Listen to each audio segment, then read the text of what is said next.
Hi friends, ಎಲ್ಲರೂ ಹೇಗಿದ್ದೀರಾ? ಚೆನ್ನಾಗಿದ್ದೀರಾ ಅಂದ್ಕೊಳ್ತಾ ಇದ್ದೀನಿ. ಹಾಗೆ ನಾನು ಸಹ ಚೆನ್ನಾಗಿದ್ದೀನಿ. ನಾನಿವತ್ತು ಬನ್ಸ್ ಮಾಡ್ತಾ ಇದ್ದೀನಿ. ನೋಡಿ, ಒಂದು 20 ಬಾಳೆಹಣ್ಣು ತೊಗೊಂಡಿದ್ದೇನೆ. ಇದನ್ನು ಚೆನ್ನಾಗಿ ಸಿಪ್ಪೆ ತೆಗೆದು ನೆಕ್ಸ್ಟ್ ನಾನು ಮಿಕ್ಸಿ ಮಾಡ್ಕೊಳ್ತೀವಿ. ಅದು ತುಂಬ ಹಣ್ಣಾಗಿ ನಾವು ಕೈಯಲ್ಲೇ ಮಾಡ್ಕೊಳ್ಬೋದು ಅದನ್ನು. ಈಗ ನಾನು ಅದನ್ನು ಚೆನ್ನಾಗಿ ಸಿಪ್ಪೆ ತೆಗಿತಾ ಇದ್ದೀನಿ. ನನಗಂತೂ ಏನಾದರೂ ಕೆಲಸ ಮಾಡ್ತಾ ಇರುವಾಗ ಈ ಮೊಬೈಲಲ್ಲಿ ಹಾಡು ಕೇಳೋದು ಅಥವಾ ಸೀರಿಯಲ್ಲು ವಾಪಸ್ ಏನೋ ಒಂದು ಕೇಳ್ತಾ ಇರ್ಬೋದು, ಕಿವಿ ಕೇಳ್ತಾ ಇರಬೇಕು. ಆಗ ನನ್ನ ಅಡುಗೆ ಎಲ್ಲ ಬೇಗ ಬೇಗ ಆಗ್ತದೆ. ನೋಡಿ, ಈಗ ಹಾಡು ಕೇಳ್ತಾ ನಾನು ಸಿಪ್ಪೆ ಸುಲಿತಾ ಇದ್ದೀನಿ.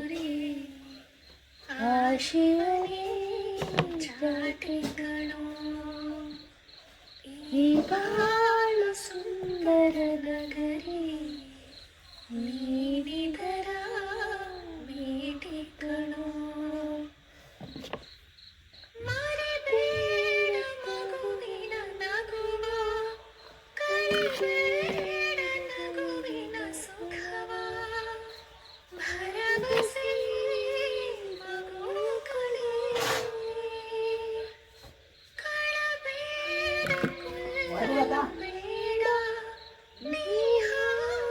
ಶಾಂತಿಯ ಹಾಡ, ಜೀವನವೇ ಪ್ರೀತಿಗಳು ನಿಂತಾಗ ಬುಗುರಿಯಾಟ, ಎಲ್ಲರೂ ಒಂದೇ ಓಟ, ಕಾಲ ಕ್ಷಣಿಕಗಳು.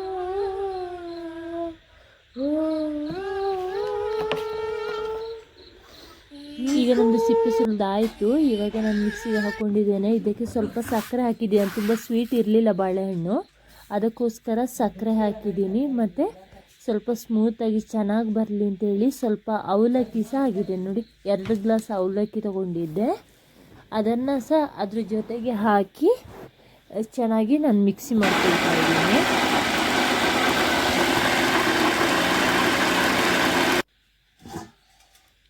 ಇದೀಗ ನಾನು ಮಿಕ್ಸಿ ಮಾಡಿದ್ದನ್ನು ಪಾತ್ರೆ ಹಾಕಿ ಸ್ವಲ್ಪ ಸೋಡಾ, ನೋಡಿ ಇಷ್ಟಾಗಿದೆ ಈಗ ಹಿಟ್ಟು, ಸ್ವಲ್ಪ ಸೋಡಾ ಮತ್ತು 2 ಗ್ಲಾಸ್ ಮೈದಾ ಹಾಕಿದ್ದೇನೆ, ಮತ್ತು ಸ್ವಲ್ಪ ಜೀರಿಗೆ ಮತ್ತು ಸ್ವಲ್ಪ ಉಪ್ಪು ಅಷ್ಟನ್ನು ಹಾಕಿ ಚೆನ್ನಾಗಿ ನಾವು ಚಪಾತಿ ಹಿಟ್ಟೆಲ್ಲ ಕಲಿಸ್ತೀವಿ ಅಲ್ವಾ, ಅದೇ ಅದಕ್ಕೆ ಕಲಿಸಿದ್ರೆ ಸಾಕು. ಸ್ವಲ್ಪ ಕೈಗೆ ಅಂಟುತ್ತಾ ಇದ್ದರೂ ಓಕೆ, ತೊಂದರೆ ಇಲ್ಲ. ಯಾಕಂದರೆ ಅದು ಬಾಳೆಹಣ್ಣು ತುಂಬ ಸ್ಮೂತ್ ಇರ್ತದಲ್ವ, ಸೊ ಆಗುತ್ತೆ. ಇದನ್ನು ನಾನು ಒಂದು ದಿವಸ ಮೊದಲೇ ನೈಟೇ ನಾನು ಇದನ್ನು ಕಲಸಿ ಇಡ್ತಾ ಇದ್ದೀನಿ. ಆಗ ಬೆಳಿಗ್ಗೆ ನಾಷ್ಟಕ್ಕೆ ಮಾಡಲಿಕ್ಕೆ ಚೆನ್ನಾಗಾಗುತ್ತೆ ಮತ್ತು ಚೆನ್ನಾಗಿ ಉಬ್ಬಿ ಬರುತ್ತೆ ಅಂತ ಹೇಳಿ ನಾನಿಲ್ಲಿ 2 ಗ್ಲಾಸ್ ಮೈದಾ ಅಂತ ಹೇಳಿದೆ, ನಾನು ಅದನ್ನು ಸ್ವಲ್ಪ ಸ್ವಲ್ಪ ಹಾಕ್ತಾಯಿದ್ದೀನಿ. ಆಗಾಗ ಹಾಕಿ ಚೆನ್ನಾಗಿ ಕಲಿಸ್ಕೊಂಡಿದ್ದೀನಿ. ನೋಡಿ, ಮುದ್ದೆ ಬೇರೆ ರೆಡಿ ಆಯಿತು. ಈಗ ಇದು ನೆಕ್ಸ್ಟ್ ಡೇ ಮಾರ್ನಿಂಗ್ ನಾನೀಗ ಬ್ರೇಕ್ಫಾಸ್ಟಿಗೆ ಬನ್ಸ್ ಮಾಡ್ತಾಯಿದ್ದೀನಿ. ನೋಡಿ, ಕೈಗೆ ಅಂಟುತ್ತಾ ಇದೆ ಅದು. ಅದಕ್ಕೆ ಸ್ವಲ್ಪ ಮೈದಾನ ಪ್ಲಾಸ್ಟಿಕ್ ಮೇಲೆ ಹಾಕಿ ನಾನು ಹಾಗೆ ಲಟ್ಟಣಿಗೆಯಲ್ಲಿ ಬೇಕಾದರೂ ಲಟ್ಟಿಸ್ಬೋದು. ನಾನಿಲ್ಲಿ ಕೈಯಿಂದನೇ ರೌಂಡ್ ಶೇಪ್ ಮಾಡ್ತಾಯಿದ್ದೀನಿ. ನೋಡಿ, 2 ಸೈಡ್ ಸ್ವಲ್ಪ ಸ್ವಲ್ಪ ಹಿಟ್ಟು ಹಾಕಿ ಹಾಗೆ ಕೈಯಿಂದ ತಟ್ಟಿದ್ರೂ ಆಗ್ತದೆ. ಕೈಯಿಂದ ತಟ್ಟಿದರೆ ಚೆಂದ ಉಬ್ಬಿ ಬರ್ತದೆ. ಲಟ್ಟಣಿಗೆ ಸಹ ಮಾಡ್ಬೋದು, ಆಗಲ್ಲ ಅಂತಲ್ಲ. ಆದರೆ ನನಗಿಲ್ಲಿ ಕೈಯಲ್ಲೇ ಈಸಿ ಆಯಿತು. ಒಂದು ಸೈಡ್ ಮೊಬೈಲು ಹಿಡ್ಕೊಳ್ಬೇಕಾಗಿತ್ತಲ್ಲ, ಹಾಗೆ ಕೈಯಲ್ಲೇ ತಟ್ತಾ ಇದ್ದೇನೆ.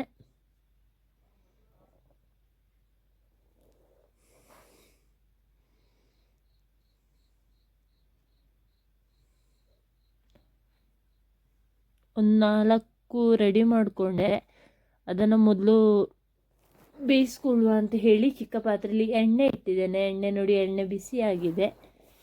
ಈ ಎಣ್ಣೆಗೆ ಈಗ ಹಾಕ್ತಾಯಿದ್ದೀನಿ. ನೋಡಿ, ನಾವೀಗ ಹಾಕಿದ್ಮೇಲೆ ಈಗ ಪೂರಿ ಆಗಲಿ ಬನ್ಸ್ ಆಗಲಿ ಅದ್ರ ಹಾಕಿದ್ಮೇಲೆ ಆ ಬನ್ಸ್ ಮೇಲೆ ಸ್ವಲ್ಪ ಎಣ್ಣೆನಾಗಿ ಹಾರಿಸ್ತಾ ಇರಬೇಕು. ಸೈಡ್ ಸ್ಪೂನಿಂದ ಆರಿಸ್ತಾ ಇದ್ದರೆ ಹಾಗೆ ನೋಡಿ ಅದು ಉಬ್ಬಿ ಬರೋದು, ಚೆನ್ನಾಗಿ ಉಬ್ಬಿ ಬರ್ತದೆ.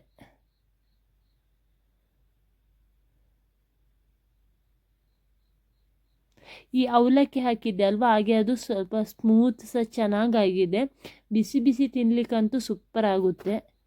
ಹಾಗೆ ಎಲ್ಲ ಮಾಡಿಕೊಂಡೆ. ನೋಡಿದ್ರೆ ನನ್ನ ಪಾತ್ರೆ ಬೇರೆ ಇದು ಚಿಕ್ಕದಾಯಿತು. ಅದಕ್ಕೆ ನೆಕ್ಸ್ಟ್ ನಾನು ಇದೊಂದು ಆದಮೇಲೆ ಪಾತ್ರೆಯನ್ನು ಸಹ ಚೇಂಜ್ ಮಾಡಿದೆ. ದೊಡ್ಡ ಪಾತ್ರೆ ಹಾಕಿದೆ, ಆದರೆ ಅದರಲ್ಲಿ ಎಣ್ಣೆನೇ ಕಾಣಲ್ಲ. ಇದರಲ್ಲಿ ಫುಲ್ ಕಾಣ್ತಾ ಇದೆ ನೋಡಿ ಎಷ್ಟು ಸ್ಮೂತ್ ಇದೆ ಅಂತ.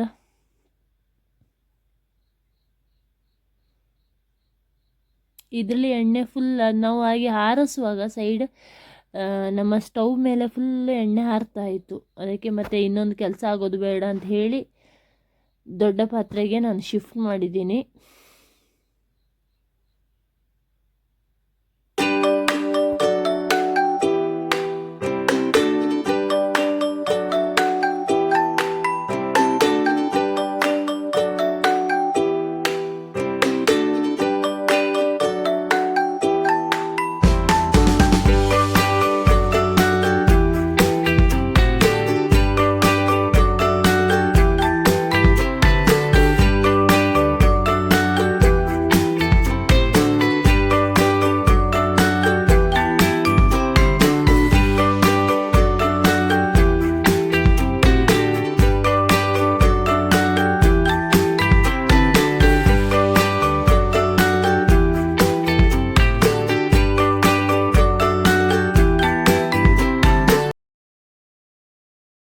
ಬನ್ಸಿಗೆ ಕಾಂಬಿನೇಷನ್ ಆಗಿ ಚಟ್ನಿ ಮಾಡುವ ಅಂದ್ಕೊಂಡೆ.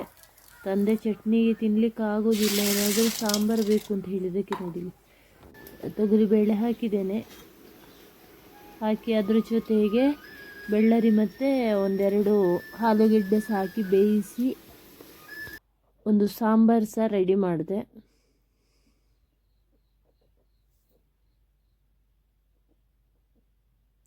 ನೆನ್ನೆ ತಾನೇ ನಮ್ಮ ಕುಕ್ಕರ್ ಬೇರೆ ಬ್ಲಾಸ್ಟ್ ಆಗಿತ್ತು, ಮತ್ತು ಕುಕ್ಕರಲ್ಲಿ ವಾಪಸ್ ಇಡಬೇಡ ಅದು ಸಹ ಸರಿ ಇಲ್ಲಲ್ಲ ಅಂತ ಹೇಳಿ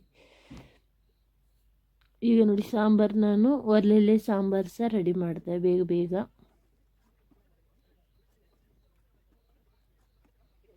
ಸಾಂಬಾರು ಜೊತೆ ಚಟ್ನಿ ಸಹ ಇಲ್ಲಿ ಹೇಗೂ ಹೋಟ್ಲಲ್ಲಿ ಕೊಡೋ ಚಟ್ನಿ ಸಹ ಕೊಡ್ತಾರಲ್ಲ ಅಂಥೇಳಿ ನೋಡಿ ಚಟ್ನಿ ಮಾಡಿದ್ದೀನಿ. ಸ್ವಲ್ಪನೇ ಮಾಡಿದ್ದು, ನಮಗೆ 3 ಜನರಿಗೆ ಸಾಕಾಗ್ತದೆ ಅಂತ. ಹಾಗೆ ಇನ್ನೊಂದು 4 ಬನ್ಸ್ ಮಾಡ್ಕೊಳ್ಳಿಕ್ಕೆ ಬಾಕಿ ಇತ್ತು, ಅದನ್ನು ಸಹ ಚೆನ್ನಾಗಿ ಕರ್ಕೊಂಡೆ ನೋಡಿ ಎಷ್ಟು ಚೆನ್ನಾಗಿ ಉಬ್ಬಿ ಬರ್ತಾ ಇದೆ. ನಾನು ಇಲ್ಲಿವರೆಗೆ ಅವಲಕ್ಕಿ ಹಾಕಿ ಮಾಡಿರಲಿಲ್ಲ, ಹಾಗೆ ಬರೀ ಬಾಳೆಹಣ್ಣು ಮಾತ್ರ ಹಾಕಿ ಮಾಡಿದ್ದೆ. ಸಕ್ಕರೆನೂ ನಾನು ಇದೇ ಫಸ್ಟ್ ಹಾಕಿರೋದು. ಸಕ್ಕರೆ ಮತ್ತು ಬಾಳೆಹಣ್ಣು ಹಾಕಿ ಅವಲಕ್ಕಿ ಹಾಕಿದ್ದೇನೆ. ಅವಲಕ್ಕಿ ಹಾಕಿದರೆ ಚೆಂದ ಉಬ್ಬಿ ಬರ್ತದೆ, ಸ್ಮೂತ್ ಸಹ ಇತ್ತು. ಇದು ನನ್ನ ಸ್ಟೈಲಲ್ಲಿ ಬನ್ಸ್ ಮಾಡೋದು, ನನ್ನ ಸ್ಟೈಲಲ್ಲಿ ಅಪ್ಪ ಹೇಳಿಕೊಟ್ಟಿದ್ದು. ತುಂಬ ಹೋಟ್ಲಲ್ಲೆಲ್ಲ ಕೊಡೋದು ತುಂಬ ಸ್ಮೂತ್ ಆಗ್ತದಲ್ಲ, ಎಂತ ಮಾಡೋದು, ನಮ್ಮಲ್ಲಿ ಮೊಸರು ಬೇರೆ ಇರಲಿಲ್ಲ, ಎಂತ ಮಾಡೋದು ಅಂತ ಹೇಳುವಾಗ ತಂದೆ ಕೊಟ್ಟ ಐಡಿಯಾ ಇದು. ಅವಲಕ್ಕಿ ಹಾಕಿದರೆ ಸ್ಮೂತಾಗಿ ಚೆನ್ನಾಗಿ ಉಬ್ಬಿ ಬರ್ತದೆ ನೋಡಿ. ನೀವು ಸಹ ಒಮ್ಮೆ ಮಾಡೋವಾಗ ಟ್ರೈ ಮಾಡಿ ಆಯಿತಾ. ಈಗ ನೋಡಿ ಚಟ್ನಿ ಸಾಂಬಾರ್ ಜೊತೆಗೆ ಬನ್ಸ್ ರೆಡಿಯಾಗಿದೆ. ಹಾಗೆ ಯಾರಾದರೂ ಫಸ್ಟ್ ಟೈಮ್ ವಿಸ್ಮಯ ಚಾನೆಲ್ ನೋಡ್ತಾ ಇದ್ದರೆ ಸಬ್ಸ್ಕ್ರೈಬ್ ಮಾಡಿ. Thank you.